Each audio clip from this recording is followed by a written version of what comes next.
बिस्मिल्लाहिर्रहमानिर्रहीम। तो आज की इस वीडियो लेक्चर के अंदर हम देखेंगे एटॉमिक साइजेस के बारे में। अगर आपने अभी तक चैनल को सब्सक्राइब नहीं किया तो चैनल को सब्सक्राइब करें, बेल आइकन पर क्लिक करें ताकि आपको वक्त पर नोटिफिकेशन मिलते रहें। चलें जी, मूव करते हैं। आज का जो हमारा टॉपिक है एटॉमिक साइजेस। एटॉमिक साइजेस जो है इसको मुख्तलिफ वेज़ के अंदर डिस्कस किया जाता है। जितने भी इसके वेज़ हैं डिस्कस करने के, हम इसको उन वेज़ के अंदर उन तरीक़ों से डिस्कस करेंगे जिनमें एटॉमिक रेडियस है, आयोनिक रेडियस है, कोवेलेंट रेडियस है। उनको हम इस वीडियो में डिटेल से देखेंगे। तो इन टॉपिक्स की डिटेल में जाने से पहले मैं कुछ एटम्स को ड्रॉ करता हूँ ताकि हमारे लिए ये जो कॉन्सेप्ट है इसको समझना आसान हो सके। चलें जी, देखिए यहाँ पर सबसे पहले मैं हाइड्रोजन एटम लूँगा जिसका एटॉमिक नंबर 1 है। Then lithium with atomic number 3, then sodium with atomic number 11। तो अगर हम इनकी डिस्ट्रीब्यूशन को देखें तो इसका जो न्यूक्लियस होगा उसमें एक प्रोटॉन होगा। ये रहा जिसका न्यूक्लियस और इसमें एक प्रोटॉन है। इसके न्यूक्लियस में 3 प्रोटॉन होंगे और इसके न्यूक्लियस में 11 प्रोटॉन होंगे। चूँकि एटॉमिक नंबर असल में नंबर ऑफ प्रोटॉन ही होते हैं। इसके अंदर हम इलेक्ट्रॉनिक डिस्ट्रीब्यूशन को देखते हैं कि इलेक्ट्रॉनिक डिस्ट्रीब्यूशन कैसे होगी। ये रहा इसका पहला शेल, ये रहा लिथियम और ये रहा सोडियम। अगर इलेक्ट्रॉनिक फिलिंग की जाए तो हाइड्रोजन का एक ही इलेक्ट्रॉन है तो वो पहले शेल के अंदर होगा। लिथियम के 3 इलेक्ट्रॉन हैं तो पहले शेल में 2, दूसरे में 1। अगर हम सोडियम की बात करें उसके 11 इलेक्ट्रॉन हैं जिनमें पहले शेल में 2, दूसरे में ज़्यादा से ज़्यादा 8 आ सकते हैं और जो थर्ड वन है उसके अंदर हमारे पास 1 इलेक्ट्रॉन होगा। तो ये मैंने जो फर्स्ट ग्रुप है हमारा पीरियोडिक टेबल का, जिसे अल्कली मेटल्स भी कहते हैं, जैसे लिथियम है, सोडियम है, इसके नीचे पोटाशियम है, रुबिडियम है, सीजियम है, फ्रांसियम है। सबकी डिटेल हमें समझ आ जाएगी अगर हम 2-3 को डिटेल से समझ लेंगे, इसको अच्छे से समझ लेंगे तो हमारे पास सबकी डिटेल्स आ जाएंगी। इसी तरह मैं पीरियड में मूव करता हूँ। दरअसल जो सेकेंड पीरियड है वो लिथियम से स्टार्ट होता है। लिथियम के बाद हमारे पास है बेरिलियम। बेरिलियम का जो एटॉमिक नंबर है वो होता है 4। ये रहा उसका न्यूक्लियस बेरिलियम। और नेक्स्ट हमारे पास है बेरिलियम के बाद होता है बोरोन जिसका एटॉमिक नंबर है 5। बोरोन, बेरिलियम, बोरोन, फिर कार्बन, नाइट्रोजन, ऑक्सीजन, फ्लोरीन। तो सारे ड्रॉ करने की बजाय मैं सिर्फ फ्लोरीन जो है उसको ड्रॉ कर देता हूँ ताकि हमें समझने में आसानी हो। सारे जो हैं वो यहाँ पर हम ड्रॉ नहीं करेंगे। जो बेरिलियम है इसका न्यूक्लियस ले लेते हैं। इसके न्यूक्लियस में हमारे पास 5 प्रोटॉन और फ्लोरीन की बात करें तो इसके न्यूक्लियस में हमारे पास 9 प्रोटॉन। अगर हम इलेक्ट्रॉनिक डिस्ट्रीब्यूशन की बात करें तो ये रहा इसका पहला शेल और ये रहा इसका दूसरा शेल। इसी तरह बेरिलियम का जो है वो ये रहा पहला शेल और ये रहा दूसरा शेल। इसी तरह फ्लोरीन जो है ये रहा उसका पहला शेल और ये रहा उसका दूसरा शेल। इलेक्ट्रॉनिक डिस्ट्रीब्यूशन के हवाले से 4 इलेक्ट्रॉन को अगर हमने डिस्ट्रीब्यूट करना है तो हमारे पास सिचुएशन कुछ ये होगी कि पहले शेल के अंदर 2 और दूसरे शेल के अंदर जो रिमेनिंग 2 है वो नेक्स्ट शेल के अंदर चले जाएंगे। अगर हम 5 की बात करें तो इसमें पहले शेल में 2 और दूसरे में जो है वो हमारे पास जो रिमेनिंग होंगे 3 वो इसमें आ जाएंगे। और अगर फ्लोरीन की बात करें तो इसके पहले शेल में 2 और जो बाकी हमारे पास 7 बचते हैं 7 इलेक्ट्रॉन, उनको हम नेक्स्ट ऑर्बिट के अंदर फिल कर लेते हैं। चलें जी, ये मैंने चंद एक एलिमेंट्स जो हैं वो यहाँ पर ड्रॉ कर दिए हैं। अब हम असल टॉपिक की तरफ आते हैं जो हमारा टॉपिक है साइजेस। साइज लें जी।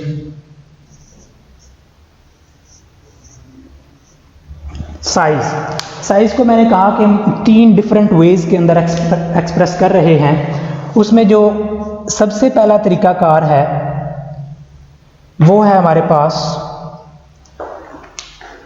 वो है हमारे पास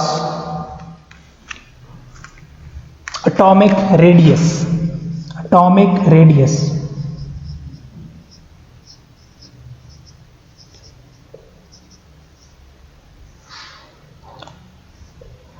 रेडियस का वर्ड आपने सुन रखा है। रेडियस क्या होता है? अगर हम किसी सर्कल की बात करें तो सेंटर से लेकर जो उसका सर्कमफेरेंस होता है, जो आउटर मोस्ट उसकी बाउंड्री होती है, वहां तक का जो डिस्टेंस होता है उसको हम बोलते हैं रेडियस। एटम के केस में ये क्या सिचुएशन होगी? एटम के केस में सूरत हाल ये होगी कि मिड यानी न्यूक्लियस से लेकर जो हमारा आउटर मोस्ट शेल है, जो सबसे आखिरी शेल है, जिसको हम वैलेंस शेल भी कहते हैं, न्यूक्लियस से लेकर वैलेंस शेल तक का जो डिस्टेंस है, इसे हम बोलेंगे एटॉमिक रेडियस। यानी कहां से कहां तक? From nucleus to outermost shell. इससे हम क्या कहेंगे? ये है हमारे पास एटॉमिक रेडियस। ये तो हमें समझ आ गई कि एटॉमिक रेडियस जो है वो न्यूक्लियस से लेकर आउटर मोस्ट शेल तक का डिस्टेंस है। वेरिएशंस कैसे कैसे आती हैं, हम पीरियोडिक टेबल के अंदर आने वाली वेरिएशंस को स्टडी करेंगे कि ग्रुप के अंदर कैसे वेरिएशन आती हैं और पीरियड के अंदर कैसे वेरिएशन आती हैं। तो हम यहाँ पर दोनों वेरिएशंस जो हैं उनको स्टडी करेंगे, ग्रुप्स के अंदर भी और पीरियड्स के अंदर भी। तो ग्रुप के अंदर जो वेरिएशन आएगी वो साइज इंक्रीजेस,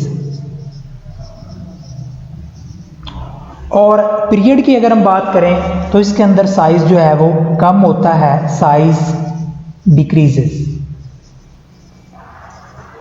और अगला ही जो क्वेश्चन है वो हमारे जहन में आता है कि what is the reason behind, क्यों साइज इंक्रीज करता है जब हम ग्रुप के अंदर टॉप टू बॉटम मूव करते हैं? इसके पीछे वजह क्या है, उस वजह को अभी हम डिस्कस करने लगे हैं।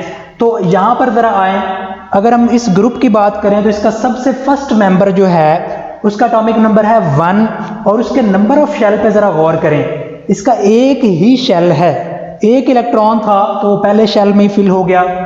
इससे नेक्स्ट अगर हम मूव करते हैं, लिथियम की बात करते हैं, यहां पर आप गौर करें कि यहां पर पहले शेल के अंदर 2 इलेक्ट्रॉन है और दूसरे के अंदर अगला न्यू इलेक्ट्रॉन जो है वो अगले शेल के अंदर जंप कर गया है। इससे नेक्स्ट की बात करें सोडियम की, तो इसमें हम देख रहे हैं कि इसमें इलेक्ट्रॉन जो है वो सेकंड की बजाय आखिरी इलेक्ट्रॉन थर्ड में है। हर नए एलिमेंट के अंदर एक नए शेल का इजाफा हो रहा है। अगर पीरियोडिक टेबल में 7 पीरियड हैं तो ये बात याद रखें कि हर निचला एलिमेंट जो होगा उसमें एक शेल का इजाफा हो जाएगा। व्हाट यू थिंक, अगर के जो शेल है वो बढ़ रहा है तो साइज छोटा होगा या बढ़ेगा? डेफिनेटली बढ़ेगा। तो साइज जो है बढ़ता है, और उसकी वजह मैं यहाँ पर लिखने जा रहा हूँ। उसकी वजह है increase in number of shells, shells की तादाद में इजाफा। इंक्रीज इन शेल, शेल जो है वो बढ़ जाते हैं। शेल के बढ़ने की वजह से जो हमारा साइज है वो बढ़ जाता है। इसके अंदर जो सेकंड फैक्टर है उसको भी डिस्कस करते हैं, लेकिन अभी हम बात करते हैं, अगला सवाल जो है वो ये है कि पीरियड के अंदर क्या वेरिएशन आती है। पीरियड के अंदर मैंने कह दिया कि साइज डिक्रीज होता है। तो यहां पर क्यों डिक्रीज होता है, ये बड़ी बात जो है समझने वाली है। यहां पर देखें, न्यूक्लियस के अंदर 3 प्रोटॉन हैं, यहाँ पर 4, 5, और जैसे जैसे हम पीरियड के अंदर मूव करते जाते हैं नंबर ऑफ प्रोटॉन बढ़ता जाता है और एटॉमिक नंबर बढ़ता जाता है। डेफिनेटली नंबर ऑफ प्रोटॉन बढ़ेंगे। अब प्रोटॉन की अट्रैक्शन होती है, ये प्रोटॉन अट्रैक्ट कर रहे होते हैं वैलेंस इलेक्ट्रॉन्स को। यहाँ पर 3 प्रोटॉन अट्रैक्ट कर रहे हैं, क्या इनकी अट्रैक्शन ज्यादा होगी? जो यहाँ पर 9 प्रोटॉन अट्रैक्ट कर रहे हैं इनकी अट्रैक्शन ज्यादा होगी? डेफिनेटली जो 9 प्रोटॉन की अट्रैक्शन है वो बहुत ज्यादा होगी। ये जो अट्रैक्शन है ये इस जो शेल है वो इसको करीब लेकर आ जाती है, और इसको बोलते हैं न्यूक्लियर चार्ज। न्यूक्लियस के अंदर चार्ज का इजाफा जो है वो आउटर मोस्ट शेल जो है वो उसको करीब लेकर आ जाता है। तो पीरियड के अंदर साइज के कम होने की जो हमारी वजह है वो वजह है हमारे पास न्यूक्लियर चार्ज में इजाफा, increase in nuclear charge. Nuclear charge में इजाफा। एक और फैक्टर जो है उसकी बिना पर भी हम इसको एक्सप्लेन करते हैं। एक चीज़ होती है शील्डिंग इफेक्ट। शील्डिंग इफेक्ट क्या है कि ये जो हमारे वैलेंस इलेक्ट्रॉन होते हैं, आउटर मोस्ट इलेक्ट्रॉन होते हैं, इनको जब न्यूक्लियस अट्रैक्ट करता है तो या तो पॉसिबिलिटी है कि न्यूक्लियस डायरेक्ट अट्रैक्ट कर रहा हो, जैसे in case of hydrogen direct attraction है, और एक पॉसिबिलिटी है कि बीच में और भी इलेक्ट्रॉन आ गए हैं। अगर बीच में और भी इलेक्ट्रॉन आ गए हैं तो ये वैलेंस इलेक्ट्रॉन को उतनी ज़्यादा मजबूती से कशिश नहीं करने देते, इसके ऊपर कशिश में कमी आ जाती है। वैलेंस इलेक्ट्रॉन के ऊपर इनर शेल इलेक्ट्रॉन्स की वजह से कशिश में कमी आ जाती है। ये जो इनके आ जाने की वजह से कशिश में कमी होती है, इसको बोलते हैं शील्डिंग इफेक्ट। ये बिल्कुल ऐसे ही है कि अगर एक बच्चा को गलती कर दे और उसे मार पड़ने लगे और बीच में उसकी माँ आ जाए, वो बाप को जो है वो कह देगी कि रहने दो, वो शील्ड कर रही है, बच्चे को बचा रही है, वो बीच में आ गई है। अब यहाँ पर ये जो इलेक्ट्रॉन है बहुत गुस्सा है, इसको बहुत गुस्सा ये निकालने जा रहा है, लेकिन मसला क्या बना है, बीच में इलेक्ट्रॉन आ गए। ये जो बीच में इलेक्ट्रॉन आ गए ये शील्ड कर रहे हैं, ये इसको बचा रहे हैं, ये इसको डायरेक्ट कशिश नहीं करने दे रहे हैं। जब इसमें कशिश की कमी आ जाएगी तो ये दूर ही जाएगा, अब ये नज़दीक नहीं आने वाला। तो दूसरा फैक्टर जो यहाँ पर मैं डिस्कस कर रहा हूँ वो है शील्डिंग इफेक्ट। और आप देख रहे हैं कि डाउन द ग्रुप जैसे जैसे हम नीचे जा रहे हैं शील्डिंग इफेक्ट बढ़ता जा रहा है। यहाँ पर किसी का कोई शील्डिंग इफेक्ट नहीं है, डायरेक्ट न्यूक्लियस अट्रैक्ट कर रहा है। यहाँ पर 2 इलेक्ट्रॉन ने शील्ड कर लिया, बचा लिया इसको, और यहाँ पर आप जरा चेक करें 10 इलेक्ट्रॉन ने शील्ड कर लिया है, 10 इलेक्ट्रॉन ने बचा लिया है, तो ये इससे दूर ही जाएगा। तो दूसरा जो हमारा फैक्टर है वो है शील्डिंग इफेक्ट। शील्डिंग इफेक्ट, और शील्डिंग इफेक्ट जो है वो ज़रा आप चेक करें वो बढ़ रहा है, डाउन द ग्रुप वो इंक्रीज हो रहा है, और उसका इंक्रीज होना जो है ये वजह बनता है साइज में इजाफे की। जबकि पीरियड के अंदर आप देखें तो जो शील्डिंग इफेक्ट है यहाँ पर भी 2 इलेक्ट्रॉन, क्योंकि शेल का तो इजाफा ही नहीं होता, याद रखें पीरियड के अंदर कभी शेल का इजाफा नहीं होता, आने वाले इलेक्ट्रॉन उसी शेल में जाते हैं। बीच में 2 इलेक्ट्रॉन, यहाँ पर भी बीच में 2 इलेक्ट्रॉन, यहाँ पर भी, तो शील्डिंग इफेक्ट रिमेन सेम। जो शील्डिंग इफेक्ट है हमारा, shielding effect that is same, उसके अंदर कोई वेरिएशन नहीं आ रही, वो सेम है, शील्डिंग इफेक्ट रिमेन सेम। तो ये फैक्टर्स हैं जिनकी बेस पे हमने एक्सप्लेन किया कि ग्रुप्स के अंदर और पीरियड के अंदर वेरिएशन कैसे आती हैं, डाउन द ग्रुप जो है वो साइज क्यों बढ़ता है, और पीरियड के अंदर फ्रॉम लेफ्ट टू राइट वो क्यों कम होता है। अब जो साइजेस हैं इनको और भी कुछ टर्म्स हैं जिनके हवाले से एक्सप्लेन किया जाता है, अब हम उनकी तरफ मूव करते हैं। 2 और मेथड हैं जिनके जरिए साइज को एक्सप्लेन किया जाता है।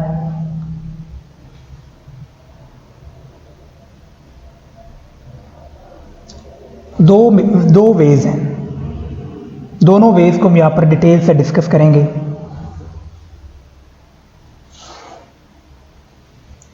इनमें से जो पहला है वो है आयोनिक रेडियस,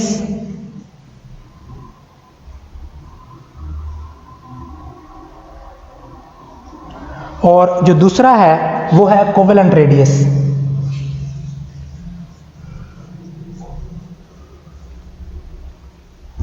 अब हम देखते हैं कि आयोनिक रेडियस क्या है, कोवेलेंट रेडियस क्या है, इनकी वेरिएशंस क्या है, क्या इफेक्ट पड़ता है एटम के साइज के ऊपर। आयोनिक रेडियस क्या है, it is radius of an ion, radius of ion. और आयन आपको पता होगा जो आयन है दीज आर चार्ज्ड स्पीशीज, इनके ऊपर चार्ज होता है, इनके ऊपर चार्ज होता है। जो हमारे पास आयन है इट मे बी केटाइन और एनाइन, ये हमारे पास केटाइन भी हो सकता है और एनाइन भी हो सकता है, 2 पॉसिबिलिटीज हैं। ये हमारे पास केटाइन भी हो सकता है और ये हमारे पास एनाइन भी हो सकता है। केटाइन क्या होते हैं, ऐसे आयन्स जिनके ऊपर पॉजिटिव चार्ज मौजूद हो इनको बोलते हैं केटाइन, और ऐसे आयन्स जिनके ऊपर नेगेटिव चार्ज हो इनको बोलते हैं एनाइन। लेट हम एक एग्जांपल के जरिए इसको एक्सप्लेन करते हैं। हमारे पास है सोडियम, और ये अपना एक इलेक्ट्रॉन लूज कर देता है और ये बन जाता है सोडियम पॉजिटिव, और एक इलेक्ट्रॉन इसमें से निकलता है। अगर हम दूसरी तरफ बात करें एनाइन फॉर्मेशन की, तो यहाँ पर है क्लोरीन और ये एक इलेक्ट्रॉन गेन करता है और ये बन जाता है क्लोराइड आयन। अब हम देखते हैं क्या फर्क पड़ेगा जब एटम इलेक्ट्रॉन जो है वो लूज करते हैं या गेन करते हैं। याद रखें केटाइन जो है it is smaller than parent. जो पेरेंट एटम होता है उससे जो हमारा केटाइन होता है ये हमेशा छोटा होता है, it is smaller than parent. और जो हमारा एनाइन होता है it is larger than parent. वजह भी हम देखते हैं, लार्जर देन पेरेंट। कैसे, इसको जरा हम एक्सप्लेन करते हैं। हमारे पास है सोडियम जो है ये रहा उसका न्यूक्लियस के बाद जो हमारा पहला शेल है, फिर दूसरा और फिर ये रहा तीसरा। इलेक्ट्रॉन फिलिंग की अगर बात करें तो हमारे पास पहले शेल में 2 इलेक्ट्रॉन, दूसरे में 8 इलेक्ट्रॉन और तीसरे में हमारे पास 1 इलेक्ट्रॉन। अब जरा गौर करें, जब सोडियम पॉजिटिव में जा रहा है तो वो 1 इलेक्ट्रॉन लूज कर रहा है। कौन सा इलेक्ट्रॉन वो लूज करेगा? वो इलेक्ट्रॉन सबसे पहले लूज होता है जो लेस टाइटली बाउंडेड हो, जिसके ऊपर न्यूक्लियस की अट्रैक्शन कम हो। तो यहां पर आप देखें तो ये जो हमारे पास वैलेंस इलेक्ट्रॉन है इसके ऊपर न्यूक्लियस की कशिश बहुत कम है, तो सबसे पहले ये यहां से रिलीज होगा। चलें इसको हमने यहां से निकाल दिया। जब इसको निकाल दिया, निकालने का नतीजा क्या निकलेगा कि हमारे पास आखिरी शेल ही गया, आखिरी शेल ही निकल गया, पीछे 2 शेल रह गए। जब पीछे 2 शेल रह गए तो मुझे बताएं साइज बढ़ जाएगा या छोटा रह जाएगा? डेफिनेटली छोटा रह जाएगा, क्योंकि आउटर मोस्ट शेल जो है वो वैसे ही रिलीज वहां से निकल गया है। तो ये बात आपने याद रखनी है कि जब हमारे पास केटाइन बनता है, केटाइन फॉर्मेशन के अंदर हमारा वैलेंस इलेक्ट्रॉन जब लूज हो जाता है तो एक तो वजह यह है कि न्यूक्लियस जो है उसकी अट्रैक्शन बढ़ जाएगी, और दूसरी जो वजह है वो ये है कि हमारा वैलेंस इलेक्ट्रॉन जो है जब यहाँ से निकलेगा तो शेल में कमी आ जाएगी। जो फैक्टर मैंने पहले बयान किया कि न्यूक्लियस की अट्रैक्शन बढ़ जाएगी, ये भी जरा गौर करें। पहले न्यूक्लियस जो है वो 11 इलेक्ट्रॉन्स को अट्रैक्ट कर रहा था, अब एक कम रह गया है। अगर घर में 3-4 बच्चे खेल रहे हो ना और माँ को संभालना पड़े उन्हें, मुश्किल टास्क है। अगर 2-3 घर पे नहीं है, सिर्फ एक अकेला घर पे है तो बहुत अच्छे से संभाल लेगी। बिल्कुल यही केस यहाँ पर है। इलेक्ट्रॉन निकल गया, रिमेनिंग इलेक्ट्रॉन जो हैं उनकी होल्डिंग इजी हो जाएगी, उनको होल्ड करना आसान हो जाएगा। जब उसको होल्ड करना आसान हो जाएगा तो जो इलेक्ट्रॉन है वो न्यूक्लियस के करीब आ जाएंगे, इसलिए हम कहते हैं कि इसका साइज छोटा रह जाता है। अगर हम दूसरी तरफ बात करें, जो क्लोराइड आयन बनता है इसके अंदर ये कोई भी एनाइन फॉर्मेशन होती है, एनाइन फॉर्मेशन के अंदर हम क्लोरीन की बजाय फ्लोरीन जो है उसको डिस्कस करते हैं। फ्लोरीन जो है उसका एटॉमिक नंबर है 9। उसके पहले शेल के अंदर हमारे पास 2 इलेक्ट्रॉन होते हैं और दूसरे शेल के अंदर उसके पास, पहले शेल में यहाँ पर 2 इलेक्ट्रॉन और दूसरे शेल में जो रिमेनिंग 7 इलेक्ट्रॉन है वो यहाँ पर आ जाएंगे। अब हमने 1 इलेक्ट्रॉन ऐड करना है, जैसे क्लोरीन के अंदर एडिशन हो जाती है इसी तरह ये इलेक्ट्रॉन लेगा। ये जो इलेक्ट्रॉन आ रहा है, ये इलेक्ट्रॉन जब यहाँ पर आएगा तो ये पहले से मौजूद इलेक्ट्रॉन को तंग करेगा, जैसे बच्चे तंग करते हैं, 2 इकट्ठे हो जाएं, उन्होंने रोड़ा पौने पौना है, लो जी। तो ये इलेक्ट्रॉन जब यहाँ पर जाएगा ये पहले से मौजूद इलेक्ट्रॉन को तंग करेगा। जब तंग करेगा तो इलेक्ट्रॉन रिपल्शन होगी, रिपल्शन साइज बढ़ेगा। यहाँ पर जो हमारा एनाइन है वो हमेशा बड़ा होता है अपने पेरेंट एटम से। तो यहाँ पर जो आयोनिक रेडियस है इसमें हमें बात पता चली कि अगर केटाइन फॉर्मेशन हो रही हो साइज कम हो जाते हैं, एनाइन फॉर्मेशन हो रही हो तो साइज जो है वो बढ़ जाते हैं। नेक्स्ट हम मूव करते हैं कोवेलेंट रेडियस की तरफ। ये होता है असल में half of single bond length,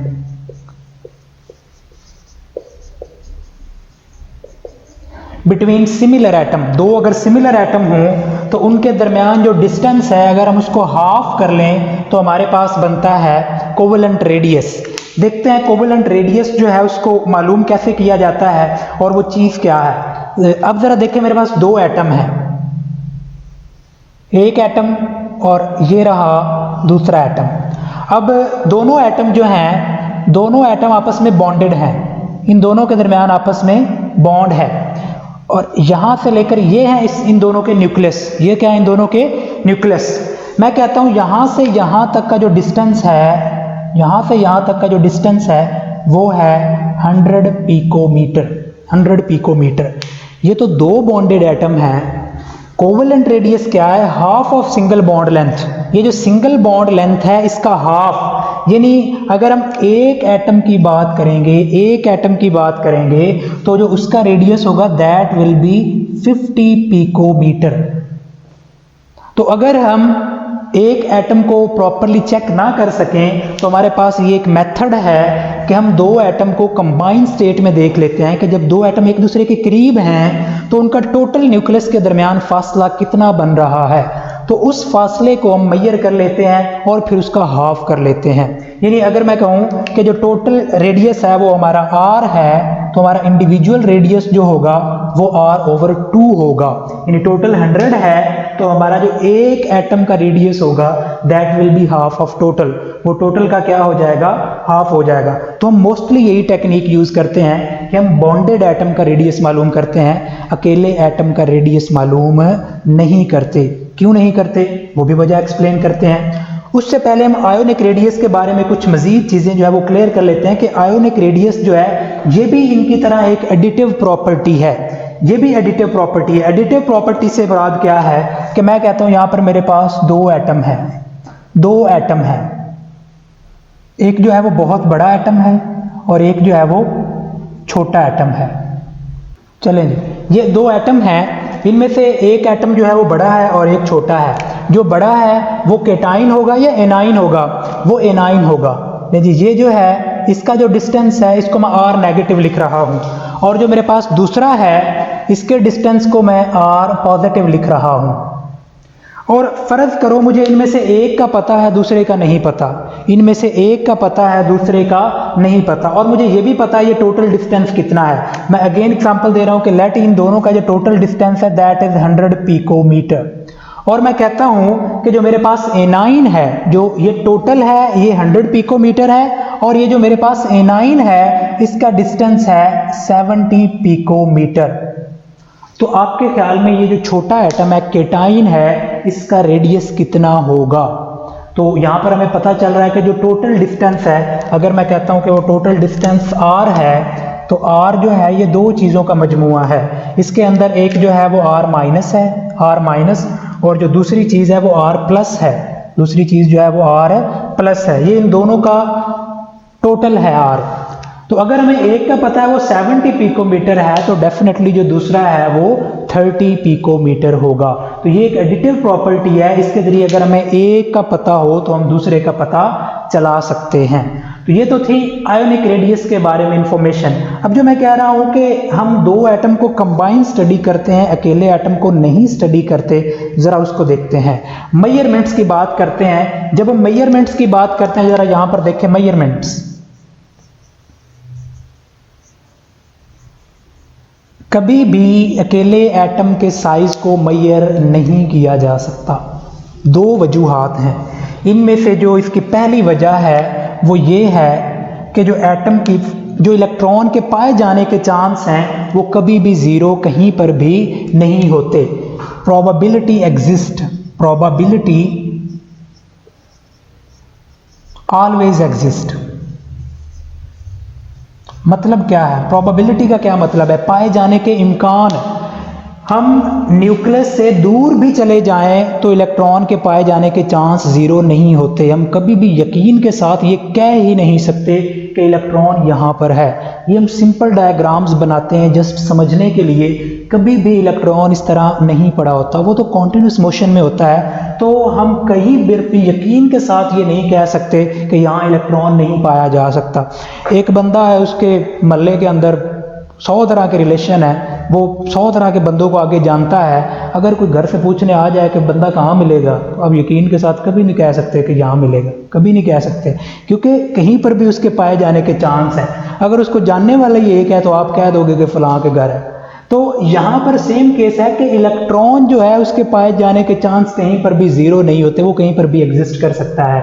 तो इसलिए हम कहते हैं कि उसको मेजर करना आसान नहीं है, इसीलिए हम दो एटम को कंबाइन मेजर करते हैं। एक और वजह भी है, इसको एग्जैक्ट मेजर नहीं किया जा सकता, और उसकी वजह ये है कि इसका बिहेवियर जो है वो चेंज होता है। बिहेवियर चेंज विद कंपाउंड्स, कि जब कंपाउंड्स बनते हैं तो हमने देखा है कभी जो H है वो हाइड्रोजन के साथ कनेक्टेड है, और जो कभी H है वो Cl के साथ कनेक्टेड है।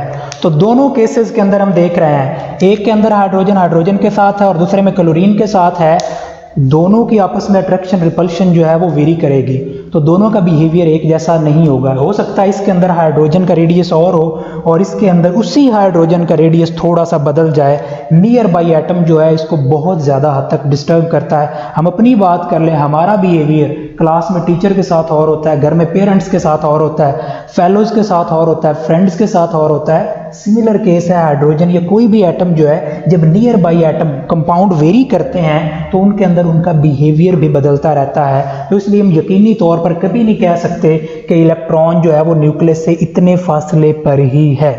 तो इन प्रॉब्लम्स की बेस पे फिर हम दो एटम्स को कंबाइन स्टडी करते हैं और उनके न्यूक्लियस के दरमियान जो है वो डिस्टेंस मेजर किया जा सकता है। कैसे किया जा सकता है? हमारे पास एक टेक्निक है एक्स रे स्पेक्ट्रोस्कोपी।